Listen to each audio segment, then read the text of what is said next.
Okay, let's get started. Welcome, everyone. Great to see you and have you here. Not only our distinguished guests from CUNY Central, but also our distinguished guests from Lehman College and our distinguished guests who are on Zoom as well. So great to see you all. Today we're going to do hopefully a very engaging and illustrative demonstration of how the LMS, the new migration to the new LMS Brightspace is going to work here at Lehman and for all of us, both in faculty and staff. What I want to do before we begin, just to welcome our guests from CUNY. We have Evan Silverman, who directs, he's the big boss in everything related to IT at CUNY Central, and he's overseeing, among many other things, the LMS migration. So he will be the primary presenter today. Then we have Leisel Vergara, who also works with Evan. So welcome, Leisel. Great to have you here. And Laura Todd, who's also at the office of that Evan leads in Central. From Lehman, we have a phenomenal team that is working on this migration, starting with our very own CIO, Chief Information Officer, Eddie Ruiz, who will also talk to you in a moment. Dermot Foley, who's our Associate Director of the CTL. We have Asma Neblet, also from the CTL, who will be helping students. John McDonough, who many of you know, who's an instructional designer. And who am I missing? Oh, Giancarlos, there you are. Thank you for joining us, Giancarlo. No, I'm not there yet. Now, next is Susan Lai from our Office of Information Technology, and our very own and dear Stephen Castellano, who, as we know, manages Blackboard. So, briefly, what we will do, just so you get a sense for the order of the day, we're going to have first a presentation led by Evan and his team. And that's going to be followed by a quick demo in which I will demonstrate my own experience in the migration of courses from Blackboard to Brightspace. Then Eddie is going to share some additional information in terms of the timeline, the resources available at Lehman, not only at Lehman, but also at CUNY Central to help us all in this migration. And then we will open it up for Q&A, questions and answers. So hopefully we'll be done in an hour and 15 minutes. But if we have to go a little bit over, do remember we have College Senate right here, right after this event. So we might need to collect some of those questions and answer them later. But without further ado, Mr. Silverman, welcome again.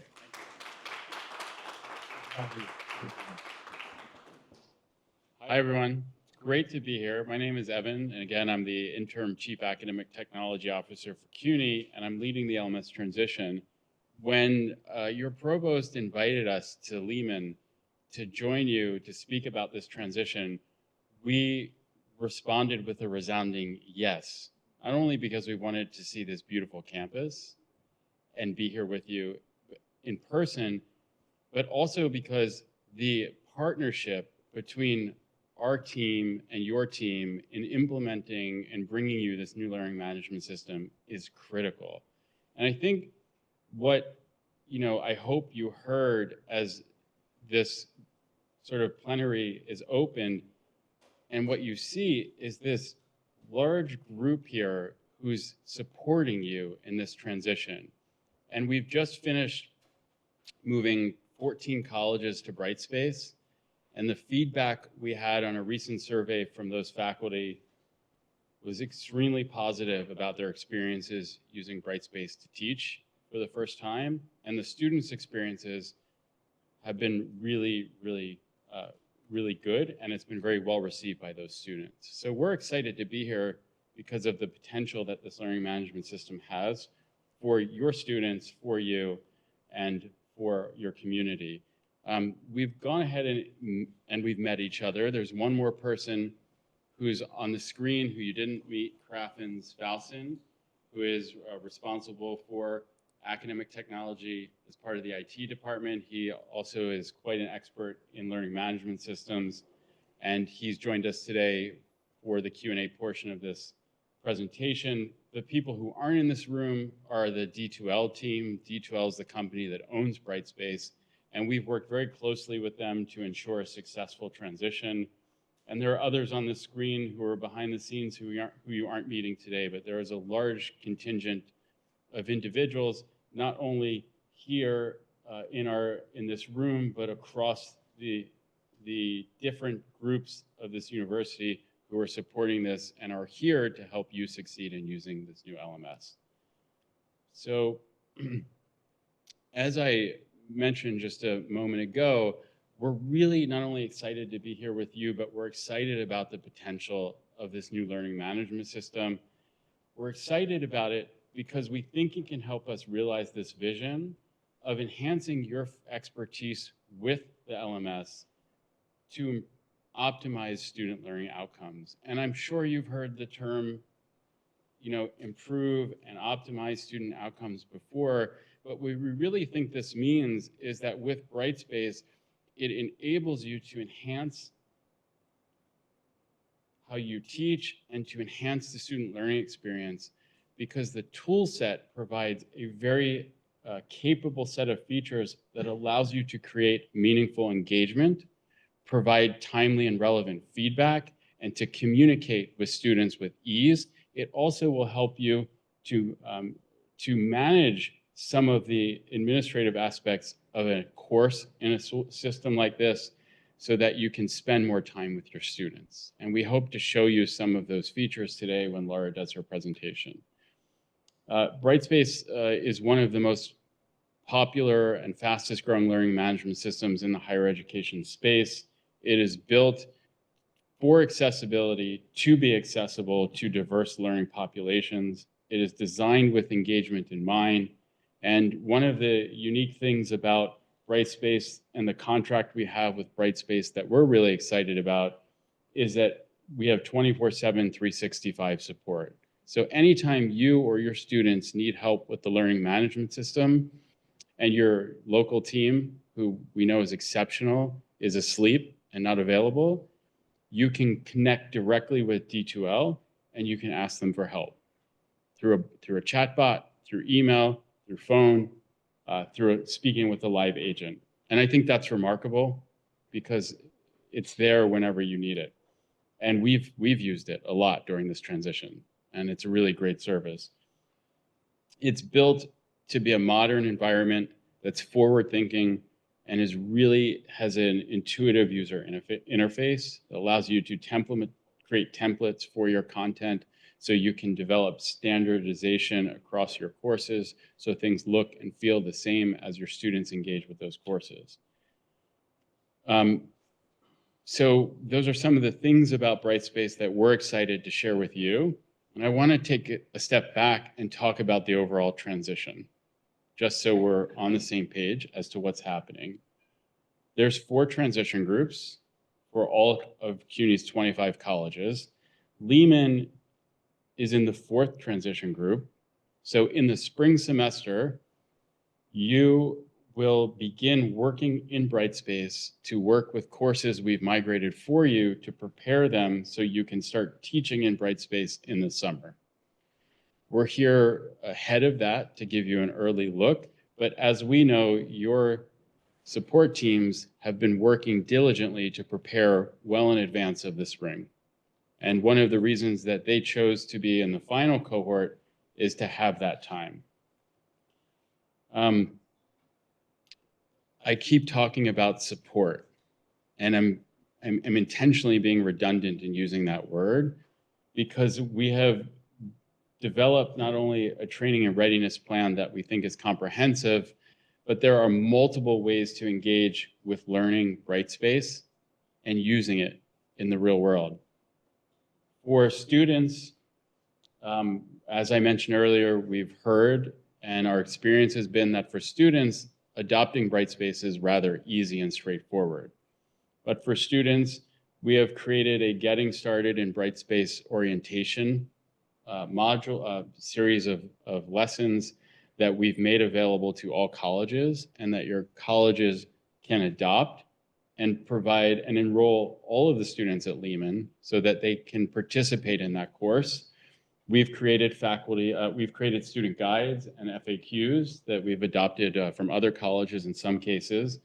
And there is a host of materials available through the D2L community that students can access. We find for students that their experience in the learning management system is mostly tied to how the instructor establishes and designs the course. And I think you would agree that the student's experience in a traditional classroom setting has as much to do with the faculty engagement and communication as well. So all of these resources are there for the students, and it's mostly on demand and self-paced.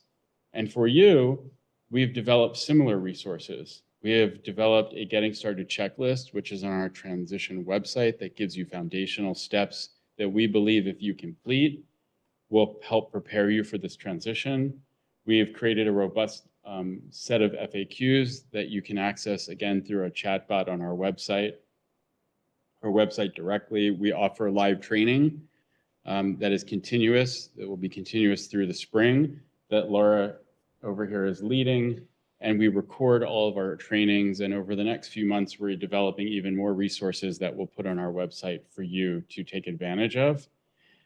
Part of our training series is an Ask Me Anything session. That's an open session where you can join and ask specific questions about your needs for using Brightspace. We had one today that Laura led. And so those are really a unique opportunity to ask us questions or to ask your colleagues questions as well. I understand at Lehman that you're going to take some similar approaches and that you've started to lay the foundation for those.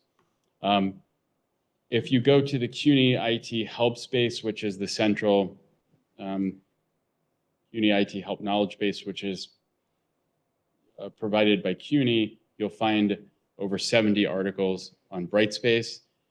We've also know that Brightspace provides a host of its own resources, which I'll speak to in a second. And then we have a YouTube channel where we've posted a bunch of recorded trainings for the basics of how to use Brightspace. We had established a faculty fellows program, and I left it on this slide because you also have a local ambassadors program that we learned today has 13 faculty members in it who will be playing a role in helping you to learn Brightspace and be prepared for the transition. And then we also work really closely with your teams to ensure the strong partnership so that we know what your needs are for this transition and we can meet those needs. Because we are not with you day to day, that is our lens through which we're seeing how this transition is going at Lehman, and we're learning how to improve what we do to best suit the work that you're going to be doing in the LMS. And then, of course, because Brightspace is being used by 18 million learners across the world, it's a very well-established organization, and they have a robust community and set of support resources. One of those is the Brightspace Virtual Assistant, or what they call Lumi Chat, which is directly in Brightspace. And you can access the 24/7, 365 tech support through that chat. And then the community itself is incredibly robust. And if you go to the community website, you can log in, create an account for free, and you can have access to anyone and everyone who's part of the community that's using Brightspace in different settings and contexts, and all of the resources that they provide as well. It's just beyond robust. It's really quite unbelievable what they offer. And for this transition itself, we've built a website which you can access. It's a hub where we provided all the resources that I previously mentioned. And we have a transition support email where you can contact our team directly, and we can provide you with any information you need about the transition. So I mentioned earlier that we've had about 14 colleges move to Brightspace already. So we've learned some things, and we thought it would be beneficial to share those with you, right? but that slide seems to be hidden for some reason. Okay, then I'll come back. Okay, thank you, Lizelle. I'm nervous. You all are making me very nervous.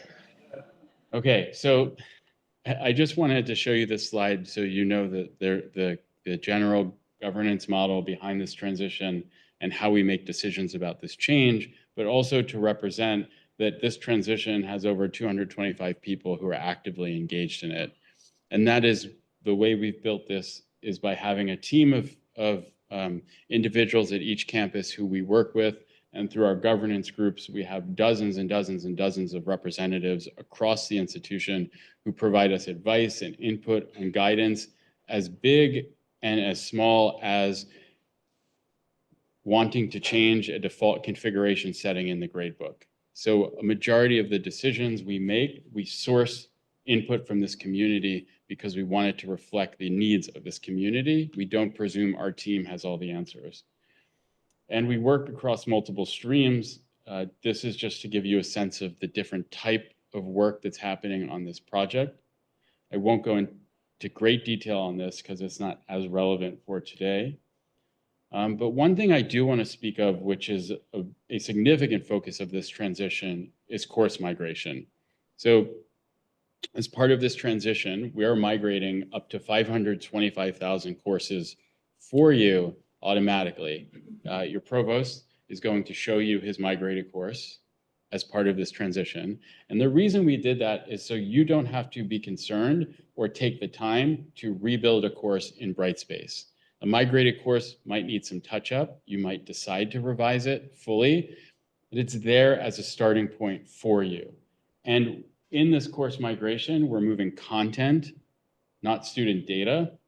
And your campus team, your LMS admin and instructional designers, I'm looking at them in this room. It's a fantastic group who I knew will help you if you need remodeling or addressing any changes that need to be made to your migrated course. And we've created some materials to support this course migration, what gets migrated, what to expect from migration, a comparison of Blackboard and Brightspace in terms of course migration, all available on the website. But I really wanted to highlight this because this is a major feature of this transition that we've been able to navigate, and we've migrated at this point over 250,000 courses, 250,000 courses across CUNY. And we're hoping that this 525,000 courses represents about 4 years of data, but we anticipate we'll be able to go further back. And our goal is that you will not lose anything from Blackboard in this transition. There's the number, and it's changed since we made this slide deck. It's amazing how quick it's happening. And this is the schedule. I know that this is hard to read, but we'll share this with you. The information's on our website, so you know which courses will migrate when. So here's the slide I was so nervous that I thought we missed. Lessons learned.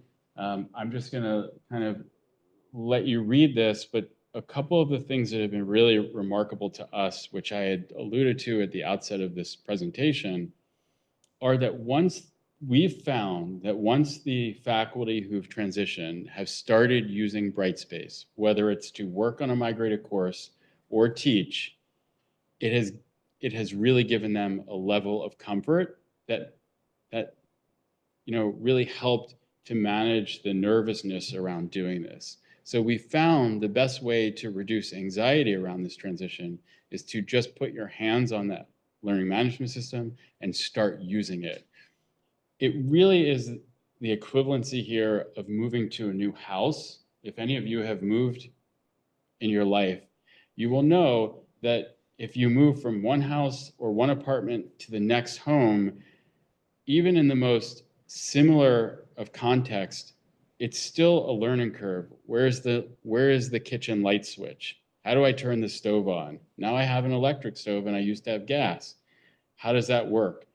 It's getting familiar with the different location of certain switches, the different function of appliances, perhaps the different name of a street where you, for a while, want to keep taking a left when you should be taking a right. But that is the adoption of using this new LMS. And we're And so we found that once you start using it, very quickly becomes familiar, and that really reduces the anxiety around using this new tool.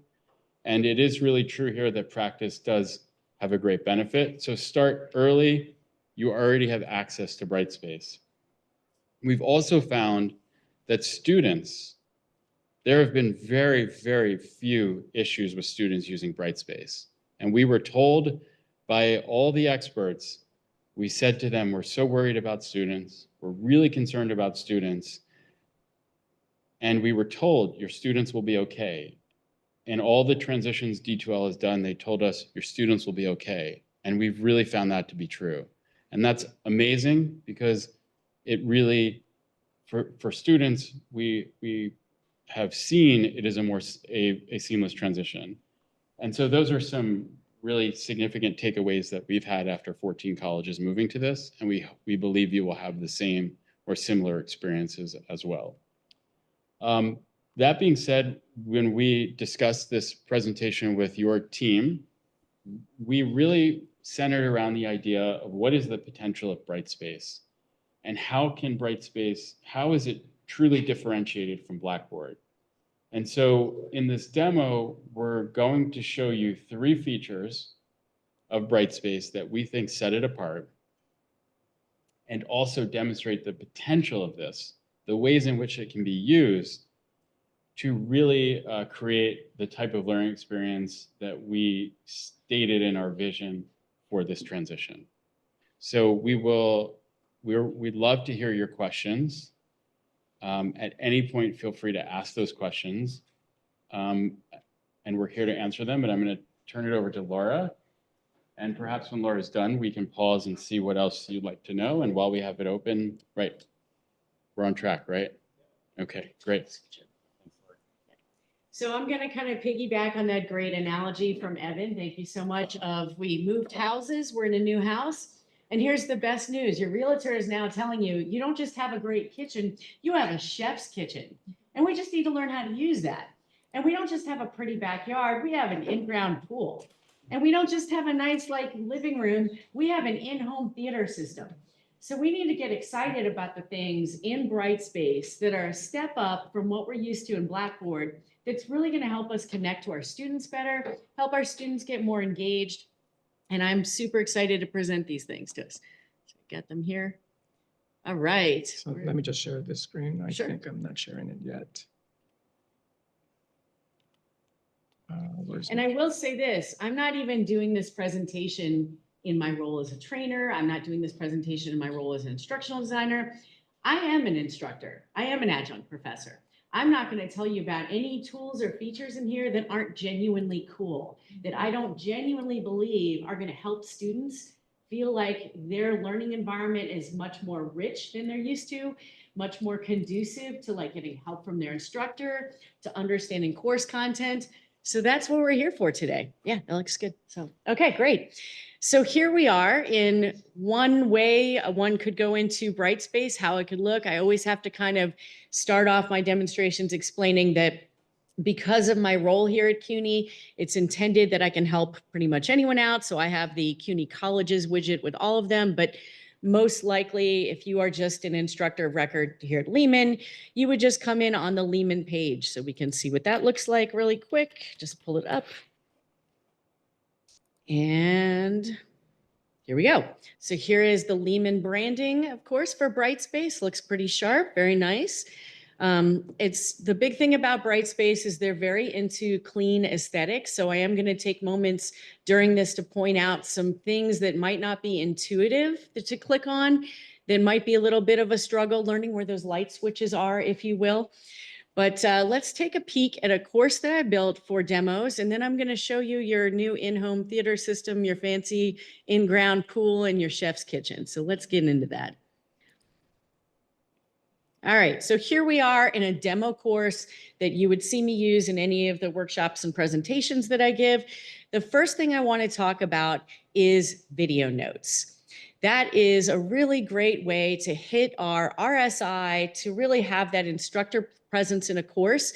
And there are so many ways you can use video notes inside Brightspace. For example, we could go to announcements. And so coming into the announcements tool in Brightspace, when you choose to create a new announcement, and you're going to type something in here like, welcome, to that effect, anytime you see one of these text boxes when you come into Brightspace, and they'll be all over the place, there's this little button here that's called Insert Stuff, very aptly named. And when you click on that, it's going to give you a bunch of options, one of them being Add Video Note. Now, let me just say this. We already know announcements are a great way to communicate with students and kind of inform them of upcoming things. I personally do it on Mondays and Fridays, so nobody has any excuse of being confused in my class of what's going on. But we can all say that getting students to click on something might be challenging. So let's look at this. If we come here to, hopefully it's going to connect to the idea of a webcam here for me able to show it. Okay, I guess it's only doing audio because oh, right. Okay, so there is that little hiccup here of showing you a video note when I'm in the middle of a Zoom, because right now the computer is extremely confused. They're like, what do you want us to do with the camera? But when you come right in, all you have to do, it's going to normally pop open and show you yourself as you would see yourself on your webcam, and you can choose to click on record. So I'll just move on to the next one so you don't have to listen to me talking. You can record a short message and then put a little title in here.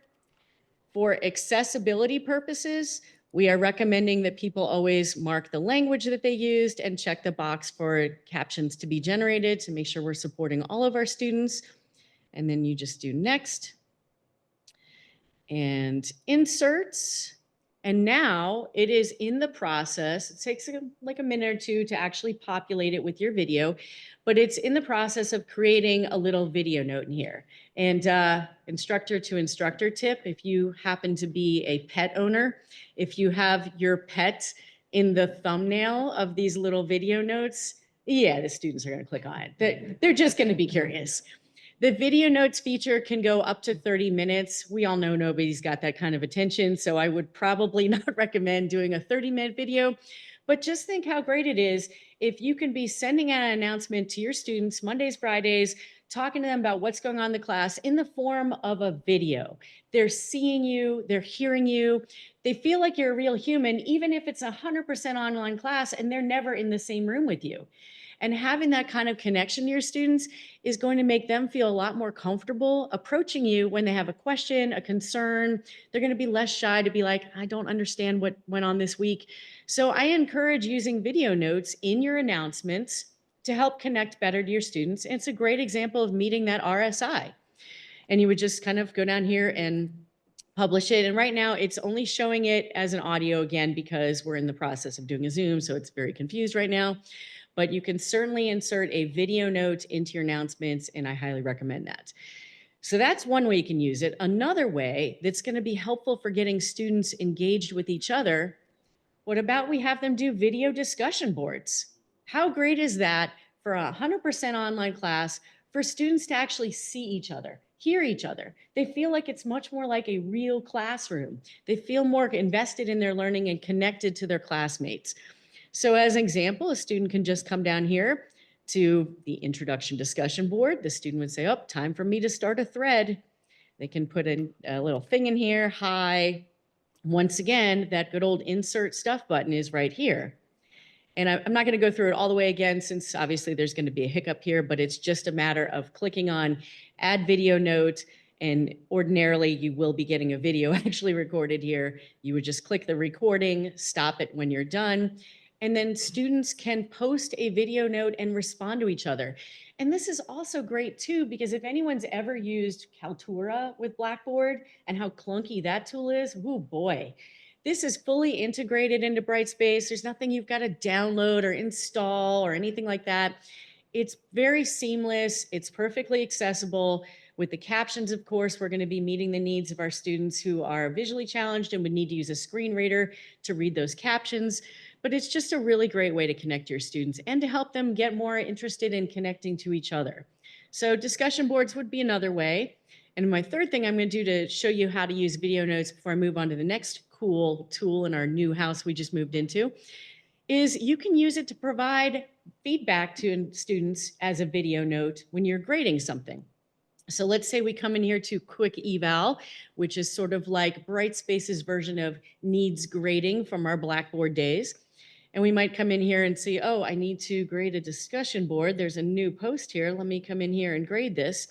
So we can see Janie posted something. We can come over here and put a grade in. Excellent. And then we've got the opportunity to provide feedback here. And you notice what it says down here? Record video. How fantastic is that for all the times you've ever wanted to provide actual like communication feedback to a person? And admittedly, there are some like disciplines where this is going to be really crucial. Like if you teach ASL or a foreign language, or maybe it's a theater class or a music class. There are so many opportunities where using a video note as part of your feedback is not only a great example of very robust instructor presence, it's going to help your students get engaged. Once again, that good old RSI. So those are 3 ways that video notes are going to be a really fantastic thing to use in Brightspace and really a step up from what we've been using before in Blackboard. So let me move on to some other tool while I'm giving you a tour of your new house and features. Class progress. And, you know, I recognize that not everyone's nav bar configuration is going to be the same as what you see here. Different schools have been doing different configurations. In some cases, instructors even have the option to do their own configurations. If you see this, what I call invisible button that appears when you move on top of the nav bar, and when we click on it, edit this nav bar, we have the option to change what's on our nav bar. So if you're not seeing class progress, our second cool tool here on the nav bar, you can always go to course admin. I prefer to keep things alphabetized. The categories is another option, but then I find myself sitting here staring and going, wait, which category is this in? I just stick with name. It's alphabetized. It's easier. So in that case, we see class progress right here.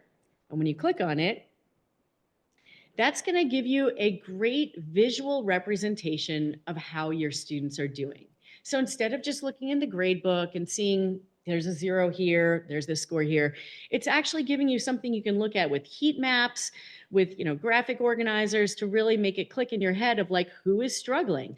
So, and you can even change the different things, the metrics that are up here. It's always going to have a maximum of 4 at a time.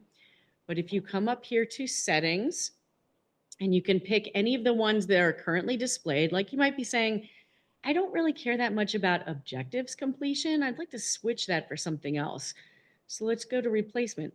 You have the options of assignments performance, checklist completion, discussions, survey completion, system access, signing just into Brightspace. So those 5 that are here are things you can swap out with the 4 that you're already seeing. So it's just a really quick way to look at your students and to see broad spectrum. How are they doing? Who's struggling? It pops out a lot more than just looking at, numbers in your grade book. So I would recommend this.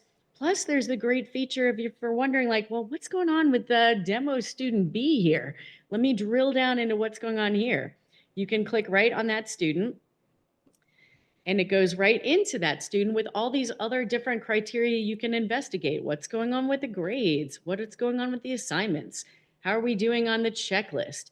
So it gives you an opportunity to really kind of drill down and get to know your students better. It's a quicker way of trying to see who's struggling, who needs support. And then let's go to the next thing here, our third and final cool tool that I'm going to point out in the class progress tool, where it says use agents to automate feedback. Kind of wish it said intelligent agents, so it would stand out a little bit more, but these are intelligent agents. And what that means is it's a tool that you can set up in advance to help keep tabs on your course and help catch students when they're starting to struggle before they're really struggling so hard that we just don't know how to help them anymore. Let me show you what that looks like. So it's helping us because it kind of spotlights this student needs some help and let me try and intervene. Let me get involved. When you create an intelligent agent, you're setting up a situation that you want an email to go out to the affected students or the students who hit that trigger to alert them of, I see there's a problem going on here. And it could be you turned in your reading analysis late. It could be maybe you need to retake a quiz. These are just some examples.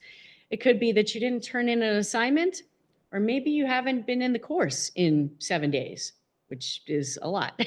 So we can set it up to immediately look through our course and flag when there's a student that needs to get in touch with us. And there's 2 different things that we can look at, well, really 3.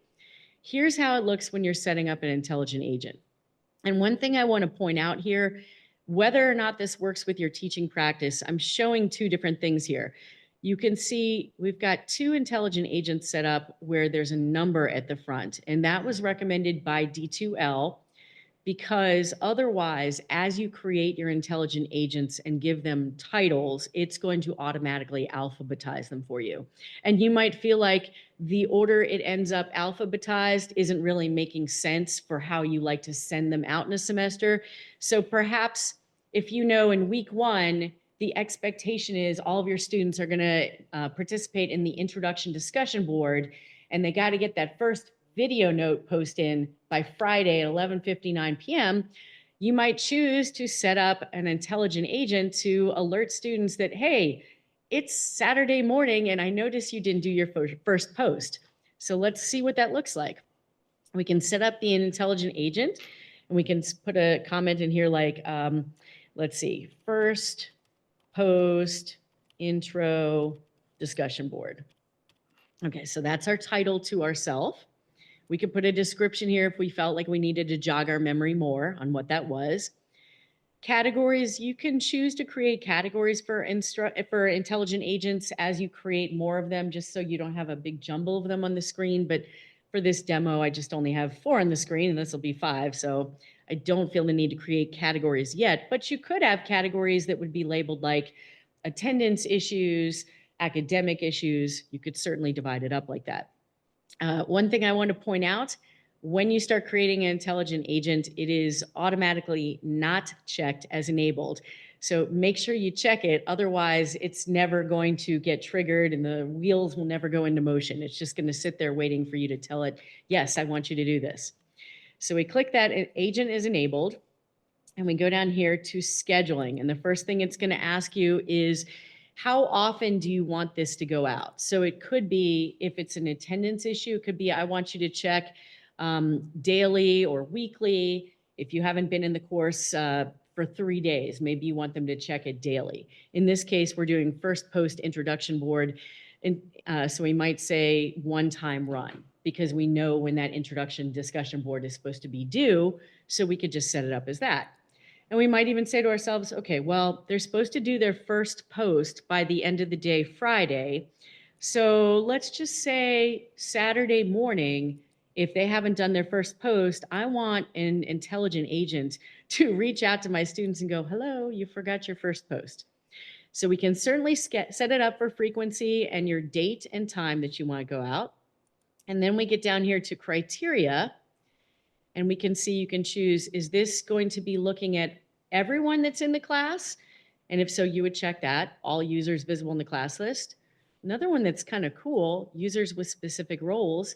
If you are an instructor who has a TA, and maybe every week they're supposed to make sure that the students have turned in a lab or something like that, you could set up an intelligent agent to remind your TA every week, like, hey, would you please check to make sure all the labs were turned in this week?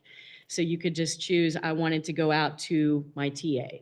For the purpose of this demonstration, we're going to stick with all users visible in the class list. Now, as I mentioned earlier, of course, attendance is an issue. And for that case, you could choose to set up an intelligent agent that's watching for either login activity into Brightspace in general, or course activity that they've been actually in your course specifically. Either of those are very important. Just for the purpose of this demo, remember I was saying like first discussion posts, so we're just going to leave those unchecked for right now. We're going to come down to release conditions. So release conditions is where you're going to go if it's not an attendance issue, but it could be related to something didn't get turned in. Maybe the student is dipping below a certain grade. So we'll come in here, select condition type. We can come down here to discussions. Posts authored in topic, no posts authored in topic. So if they haven't posted something, we would choose No post authored in topic. Topic is just our name of a discussion board in Brightspace. We can come down to discussions. Oh, looky here. Introduction discussion board. So we've got it nailed down right there. And then you can say, if they haven't done anything, you could even say, not only have they not done their first post, but they haven't even responded to anyone else. Or if you really just want to stick with no threads, they didn't do their video post that was due by the end of the day Friday. However you want to set that up. So see if I've got this around here. It's kind of hidden right now behind this thing. Hold on, just moving the text here. So we click create.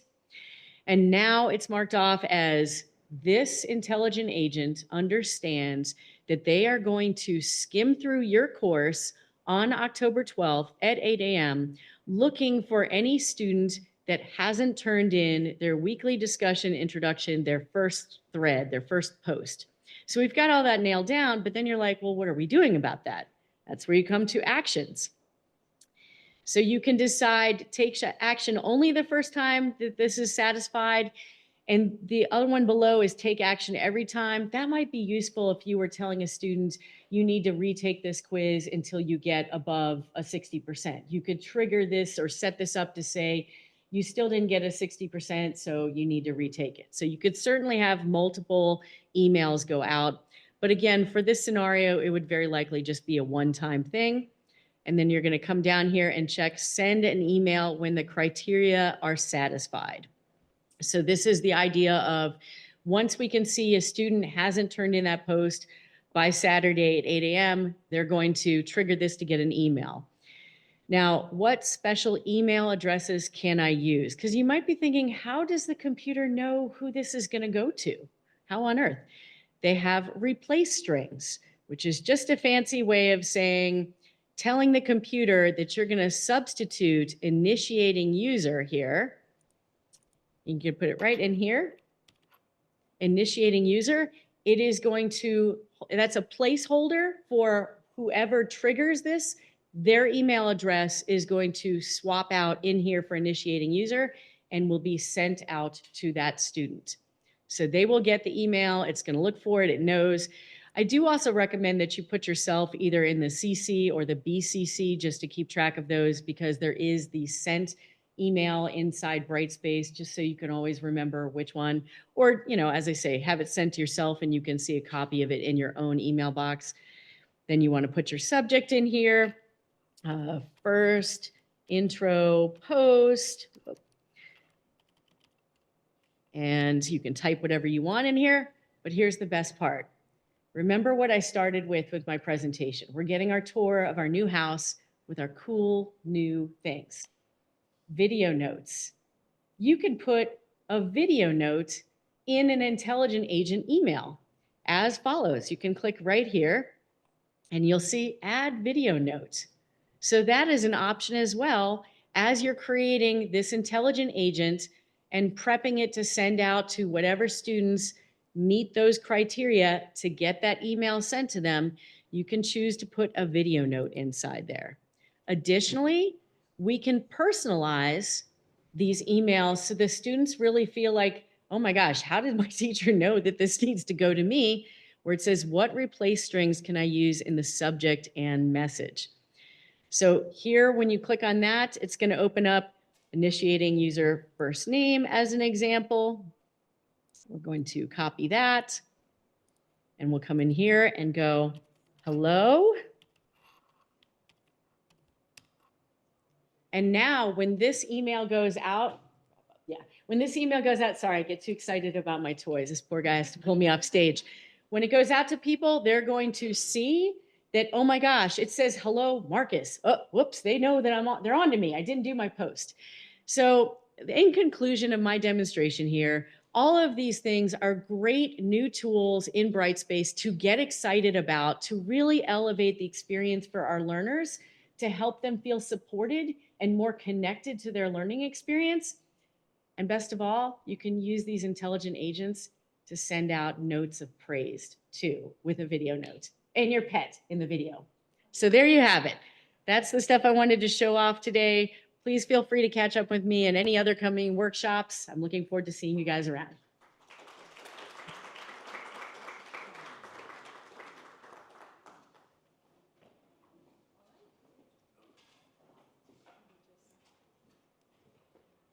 So while we have the Provost setting up, is there any questions? I hope you are excited about those amazing new features in your new home. It's being recorded. David, we need it for Zoom. It's for the Zoom. Oh, sorry, okay.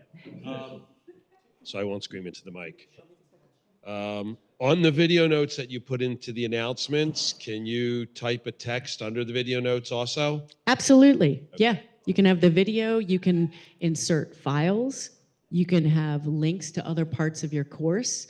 Like if you wanted to say you didn't do this discussion board, you can have a link that takes them right to what they're supposed to have done. Right, so I could have record myself saying, okay, welcome, yada, yada, yada. I want you to read such pages and also go to the video below. Maybe it's a YouTube link or something that I use in class. Absolutely. Okay, next question, what's for dinner? Glad you like the tour.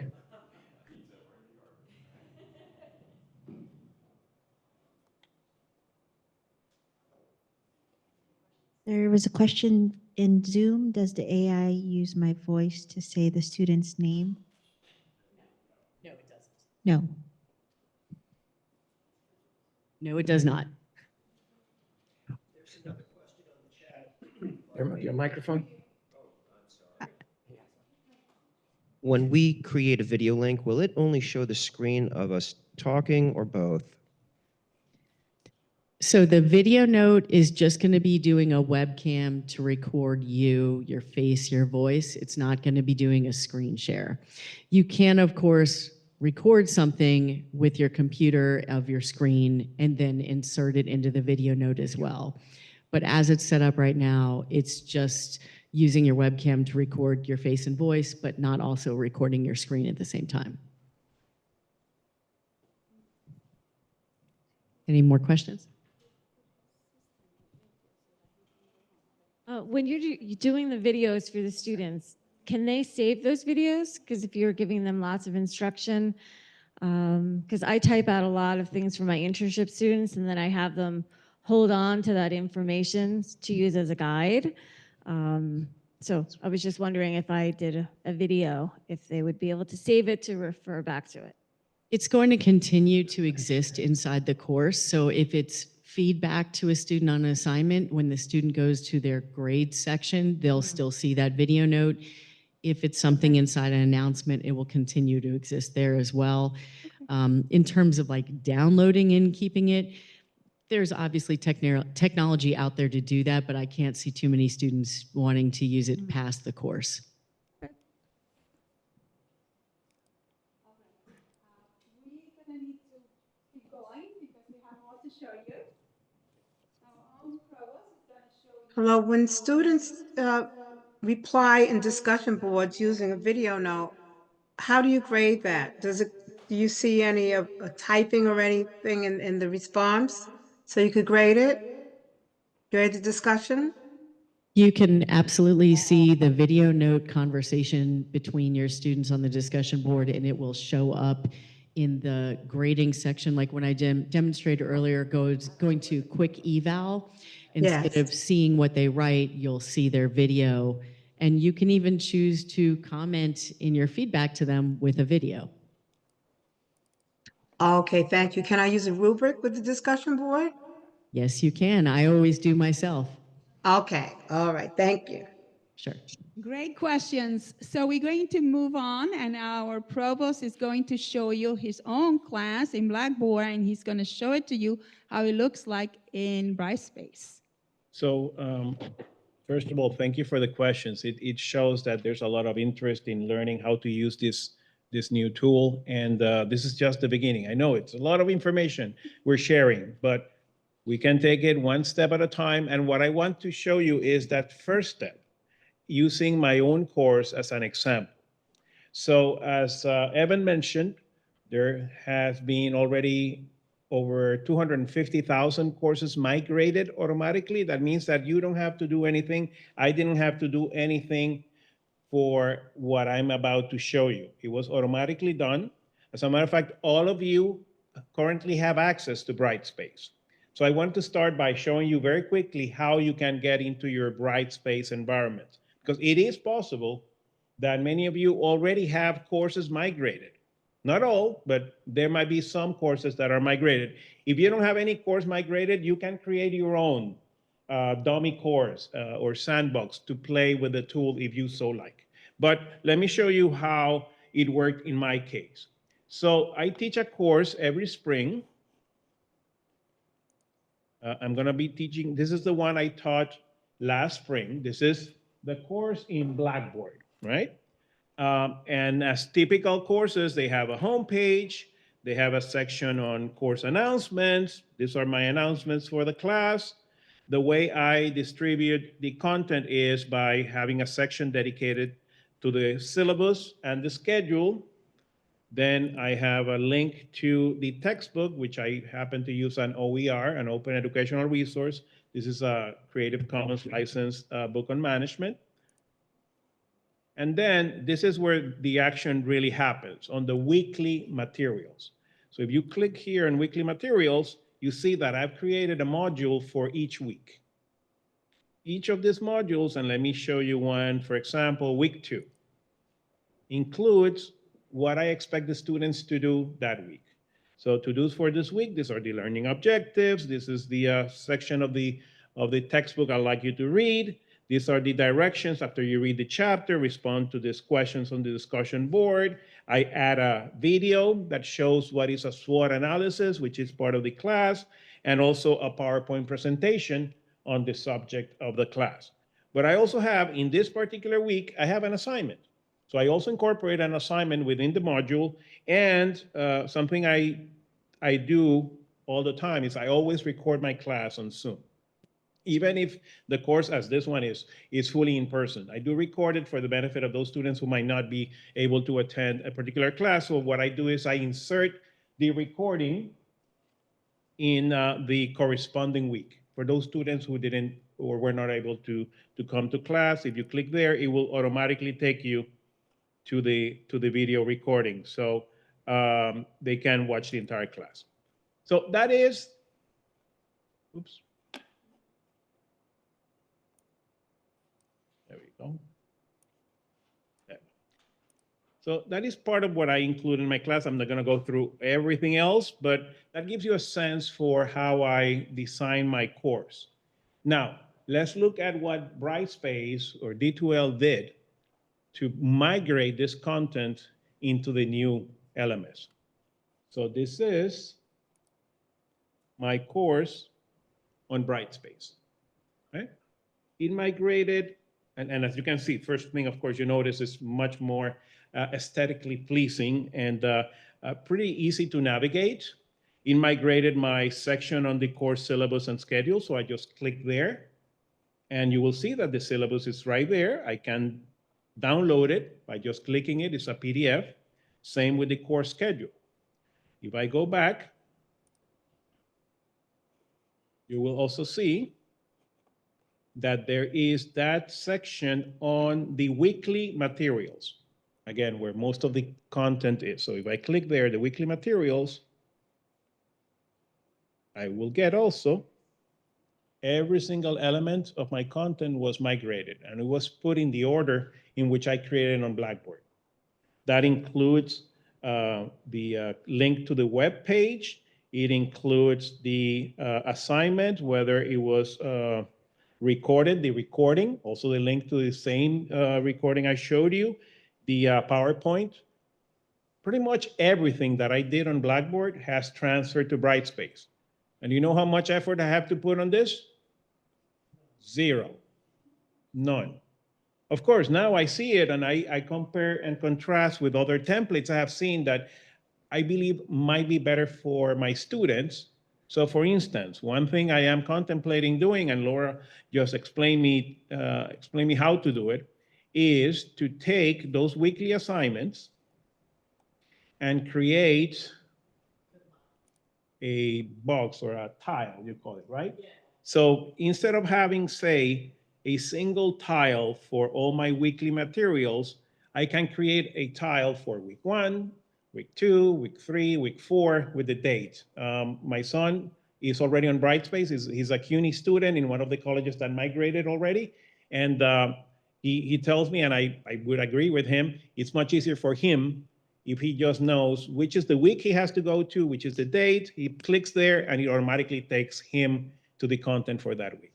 So if we could eventually do that for most of our students, I think it would be a great experience. So again, there's some more material we want to cover, but I would like to very briefly open it up if you have any questions or any comments at this point.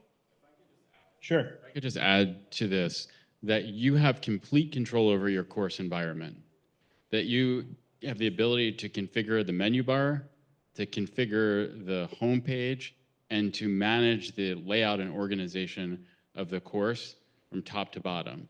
And I just want to share that because it was an intentional choice we made in this transition to give you complete autonomy over your course.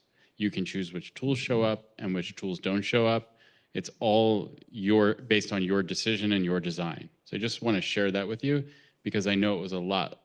And it's important. We know that's important to you. Any questions? Want to add that Kraffens Velsen, our senior LMS administrator at CUNY, is on line with us, and he's leading the course migration effort. So if there's anything that folks have questions about, please raise it. Great. If not, then I'll pass it on to our Chief Information Officer. Thank you. Well, thank you all for coming.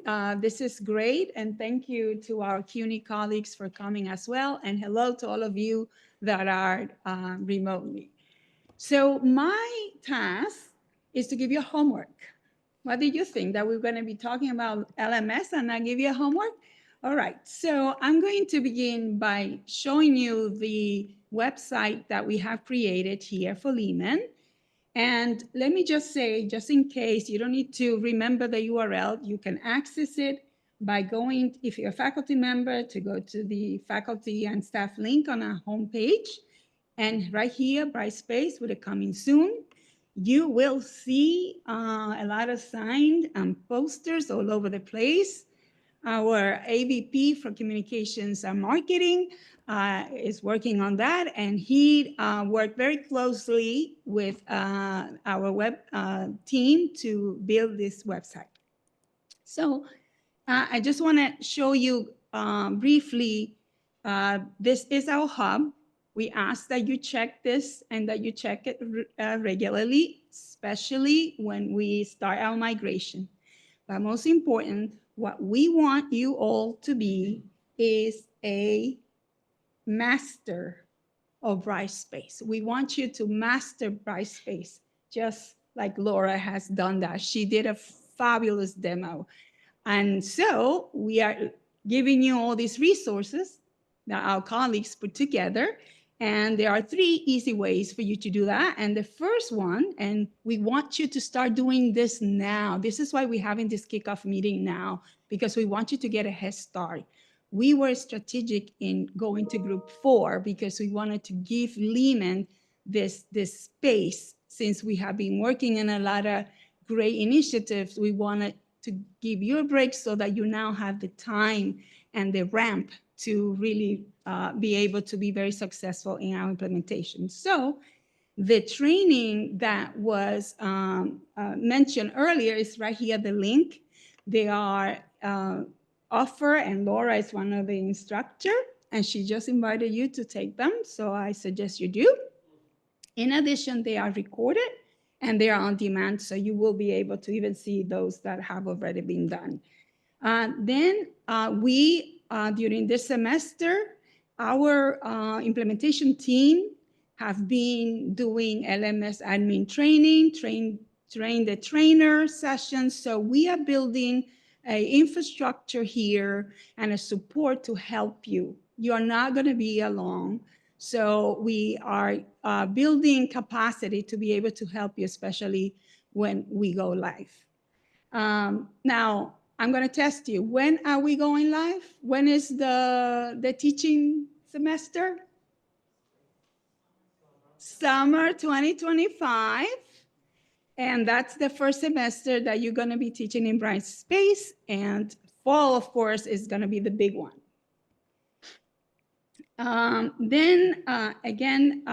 We want to be providing those hands-on training here. And of course, we have the Center for Teaching and Learning. Our staff are here. This is an opportunity to think about how to best use this new home that you have, this new smart home that you have. And last but not least, your peers, the ambassadors, the mentors that we have, and we will provide more information about them, and they are getting a head start now to help you. But I will encourage you all to start taking these courses and workshops that are being offered. I always wanted to be a teacher, but I'm not. I have been a trainer, but I'm going to be taking those courses myself so that I could put myself in your shoes. And I also want to, and here is the link for the Brightspace transition page for CUNY. We are putting all these resources together. I want to talk a little bit about this link that says coming soon, support requests coming soon. What we are working, and this is related to the support that we put in together to help you, we are designing a service now. And if you recall, there was a mention about the knowledge base. The knowledge base is one of the modules of this system that we have in CUNY. And what we are doing is now being used by the help desk, where we put our requests and incident. So we are working we have our developers trained, and they are going to create these forms over here where you will submit any requests, any issues that you might encounter. And the reason that we want to do this is because managing a big implementation via email is a nightmare. So we want to be able to have the platform that is going to help us to keep track of all the requests or issues, the help that you need. And so I'm starting with this group. We want you to use this to communicate with us so that we can then in the back end keep track of who we help, who we need to help, how long has it taken to help with something, a request that was submitted. This is very important to us in order to really help you better. And again, we over here in news and updates, you're going to see more information here as we continue with this initiative.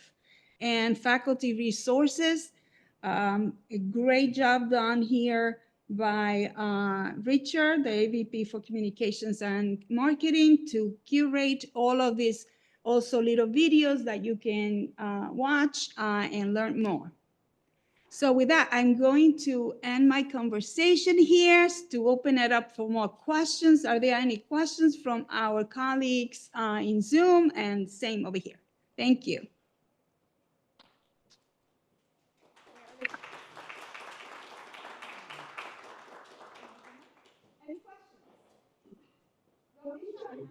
We have about 10 minutes left for Q&A. It could be directed at any of the panelists. I did want to mention, if you haven't, please do look at the option of downloading the app for Brightspace. It's called Pulse. It's free. You can download it from the Android store or the App Store if you have an iPhone. And it's on the website right there. Get the Pulse app. And you can get it with iOS or Android, correct? Right. Yeah, and it is really a powerful tool for the students who, as you know, mostly interact using their phones. So I will stop sharing. And now, any questions? Do you see any questions from our Zoom participants?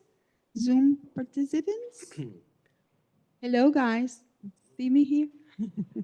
There was a question that was raised by Sandra on Zoom. Do we get notified of any content from a course that did not migrate to Brightspace?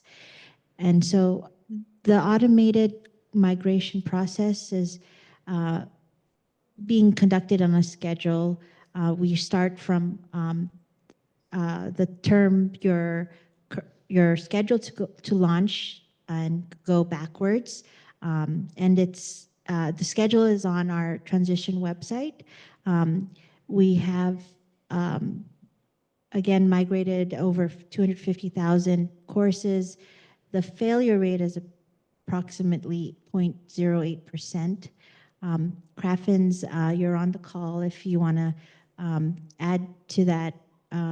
There isn't really the number of courses that have not migrated is very small, and we've been working with our partner D2L to address the issues for those courses so that the content gets moved over. Yeah, I can add to that. So if doing the migration for a specific course and there's for some reason the content is not migrated, D2L will not complete that. They will put it on the failure list, and then they will go and look into it to see why this content is not migrated, and they will work on rerun the process. If it's unsuccessful, that they will escalate to me, and I will work with the campus LMS admin to determine what's causing the problem. As Evan mentioned at the beginning of this presentation, the course migration is bringing over only instructors' content, like content you added to the course, not students' data. So therefore, assignment that a student have submitted, discussion post student has responded, or thread they started, that is not part of the course migration. Only the content that you as an instructor added to your course. And also there was a question regarding videos. If you upload a video to your course, that will be migrated. But if you use Blackboard Collaborate and the video is on Blackboard Collaborate, the link will be migrated. But after December 2025, it would no longer working because that's when our contract with Blackboard ends. So therefore, you can download your video from Blackboard Collaborate and upload it to your Brightspace course. So this way you have an actual copy of the video. That's all. Thanks. Directly answer the question as to... Can you hear me? Okay. I'm still nervous. If there's a significant issue with courses migrating, we will notify your campus LMS admin and support team to communicate with you directly about those courses. But again, the failure rate is low, and that hasn't been a significant issue at this point. All right. Any more questions? Yes, for students who Additional may have, comment. I'm sorry. For Let me students, just very quickly, let me just make this comment because we have in the audience here several ambassadors, and some of them are in Zoom, some of them are here. If there are any here, if you can please stand up. We have 13 faculty members who will be serving. Hey, thank you for joining us. The ambassadors will be able to help you on a one-to-one basis throughout this process. They are fantastic. We have 13 of them, and we will be announcing who they are and how you can contact all of them. But please know that there are support levels there at least 3 distinct levels. One is D2L, as Evan mentioned. The second one is CUNY Central with all the information on videos and live sessions that they are offering.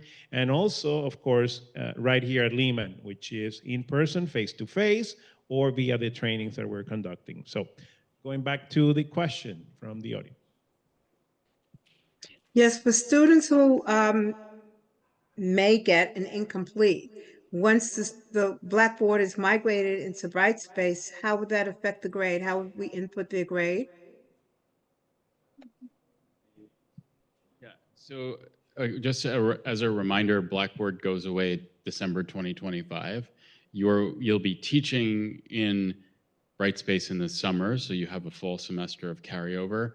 The system of record for grades is CUNY first. So you would input the grade in CUNY first. Yes, I know, but we always have to go back to the grade center for the student. So you will have access, as Evan mentioned, your last semester teaching in Blackboard will be spring 2025. Since summer Yes. 2025, that's what you'll be teaching in Brightspace. So student has like a semester to complete the incomplete, meaning you still have access to Blackboard. Both you and all your students will have access to Blackboard until December 19, 2025. Okay, good. Thank you. Thank you. You're welcome. That's a very good question, and we will take that because it's important that we go and we communicate with students with incomplete to make sure that they do the work. As a matter of fact, it's always a good practice to do that because it turns into an F if they don't complete their work. But it's another reason to do it. All right, let's see. Any other questions? Any other questions? We are on top at the time, but if we have another question. Really quick, I just want to throw this in before we wrap up for today. I also want to piggyback on the comments before about the resources we have. I offer some Zoom sessions from 5 to 6 o'clock for people who can't do them during the workday. So we're here to support you in any way we can. Wonderful, thank you. Once again, to our colleagues, Evan, Laura, and Lizelle, thank you so much for coming and spending some time with us. We really appreciate it. Any other words before we wrap up?